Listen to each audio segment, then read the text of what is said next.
എക്കോക്സി general സെറ്റിംഗ്സിന് അണ്ടറിൽ invoice ടെംപ്ലേറ്റിന് ശേഷം വരുന്ന ഫോമാണ് email template. Email template option click ചെയ്ത് കഴിയുമ്പോൾ ഇമെയിൽ ടെംപ്ലേറ്റ് സെറ്റ് ചെയ്യാനുള്ള ഫോമാണ് ഓപ്പൺ ആവുന്നത്. ഈ ഒരു പേജിൽ എക്കോക്സിയിൽ നമ്മൾ ഇമെയിൽ ഓപ്ഷൻ യൂസ് ചെയ്യുന്ന എല്ലാ ഫോമിൻ്റെയും ലിസ്റ്റ് നമുക്കിവിടെ കാണാൻ സാധിക്കും. സെയിൽസ്, പർച്ചേസ്, ഇൻവെൻട്രി എന്നിങ്ങനെ 3 ഹെഡായിട്ടാണ് അറേഞ്ച് ചെയ്തിരിക്കുന്നത്. സെയിൽസ് റിലേറ്റഡ് ആയിട്ട് വരുന്ന എല്ലാ ഫോംസും സെയിൽസിൻ്റെ അണ്ടറിൽ ഇൻക്ലൂഡ് ചെയ്തിരിക്കുന്നു. അതിൽ ഫസ്റ്റ് വൺ വരുന്നത് സെയിൽസ് ഇൻവോയ്സ് ആണ്. സെയിൽസ് ഇൻവോയ്സ് വ്യൂവിൽ ആഡ് ചെയ്തിരിക്കുന്ന ഇമെയിൽ ഓപ്ഷൻ്റെ ഫോർമാറ്റ് നമുക്കിവിടെ സെറ്റ് ചെയ്യാൻ സാധിക്കും. ഫസ്റ്റ് വരുന്നത് സബ്ജക്റ്റ് സെറ്റ് ചെയ്യാനുള്ള ഓപ്ഷനാണ്. സബ്ജക്റ്റിൽ നമുക്കിവിടെ കാണാം ഫോർമാറ്റ് സെറ്റ് ചെയ്തിരിക്കുന്നത്. അതിലേക്ക് അഡീഷണൽ ഒരു പോയിന്റ് നമുക്ക് ആഡ് ചെയ്യണമെന്നുണ്ടെങ്കിൽ റൈറ്റ് ക്ലിക്ക് ചെയ്യുക. റൈറ്റ് ക്ലിക്ക് ചെയ്ത് കഴിഞ്ഞാൽ നമുക്ക് ഒരു ടാബ് ഓപ്പൺ ആയിരിക്കുന്നത് കാണാൻ സാധിക്കും.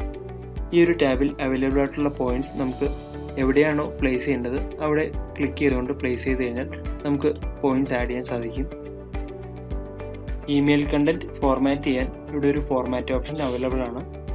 ഈ ഒരു മെനു ബാർ യൂസ് ചെയ്തുകൊണ്ട് നമുക്ക് കണ്ടന്റ് എല്ലാം ഫോർമാറ്റ് ചെയ്യാൻ സാധിക്കും. സബ്ജക്റ്റ് സെറ്റ് ചെയ്തതിനു ശേഷം നെക്സ്റ്റ് ഇമെയിലിൻ്റെ കണ്ടന്റ് നമുക്ക് അറേഞ്ച് ചെയ്യാൻ സാധിക്കും.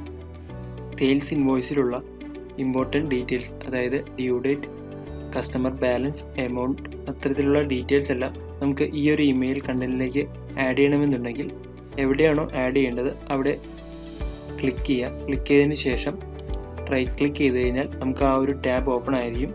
ആ ടാബിൽ നിന്ന് നമുക്ക് വേണ്ട ഡീറ്റെയിൽസ് ക്ലിക്ക് ചെയ്യുക. ക്ലിക്ക് ചെയ്ത് പ്ലേസ് ചെയ്ത് കഴിഞ്ഞാൽ നമ്മൾ ക്രിയേറ്റ് ചെയ്ത സെയിൽസ് ഇൻവോയ്സിലുള്ള അതേ ഡീറ്റെയിൽസ് നമുക്ക് ഇമെയിലിലേക്ക് ഇൻക്ലൂഡ് ചെയ്യാനും അത് കസ്റ്റമർക്ക് സെൻഡ് ചെയ്യാനും സാധിക്കും. ഫോർമാറ്റ് സെറ്റ് ചെയ്തതിന് ശേഷം അപ്ഡേറ്റ് ഓപ്ഷൻ ക്ലിക്ക് ചെയ്ത് കഴിഞ്ഞാൽ നമ്മൾ എൻ്റർ ചെയ്ത ചേഞ്ചസ് സേവ് ചെയ്യാൻ സാധിക്കും. അതുപോലെ ഈ ഒരു ഇമെയിൽ ഫോർമാറ്റ് റീസെറ്റ് ചെയ്യണമെങ്കിൽ റീസെറ്റ് ഓപ്ഷൻ ക്ലിക്ക് ചെയ്തുകൊണ്ട് നമുക്ക് റീസെറ്റ് ചെയ്യാം. നെക്സ്റ്റ് വൺ വരുന്നത് എക്സിറ്റ് ഓപ്ഷനാണ്. ഈ ഒരു ഇമെയിൽ ടെംപ്ലേറ്റ്സിൽ നിന്ന് എക്സിറ്റ് ചെയ്യാനായിട്ട് ഈ ഒരു ഓപ്ഷൻ ക്ലിക്ക് ചെയ്യാം. സെയിൽസ് ഇൻവോയ്സിൻ്റെ ഇമെയിൽ ഫോർമാറ്റ് സെറ്റ് ചെയ്തതുപോലെ തന്നെ നമുക്ക് സെയിൽസ് റിലേറ്റഡ് ആയിട്ട് വരുന്ന എല്ലാ ഫോംസിൻ്റെയും ഇമെയിൽ ഫോർമാറ്റ് സെറ്റ് ചെയ്യാൻ സാധിക്കും.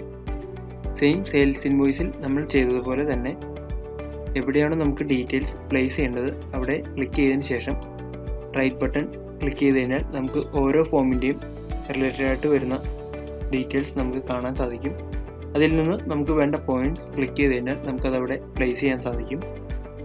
ഇതുപോലെ നമുക്ക് പർച്ചേസ്, അതുപോലെ തന്നെ ഇൻവെൻട്രി റിലേറ്റഡ് ആയിട്ടുള്ള എല്ലാ ഫോംസിൻ്റെയും ഇമെയിൽ ഫോർമാറ്റ് നമുക്ക് അറേഞ്ച് ചെയ്യാൻ സാധിക്കും. അപ്പോൾ ഇത്രയും ഡീറ്റെയിൽസ് ആണ് ഈ ഒരു ഇമെയിൽ ടെംപ്ലേറ്റ്സിൽ ഇൻക്ലൂഡ് ചെയ്തിരിക്കുന്നത്. Thank you.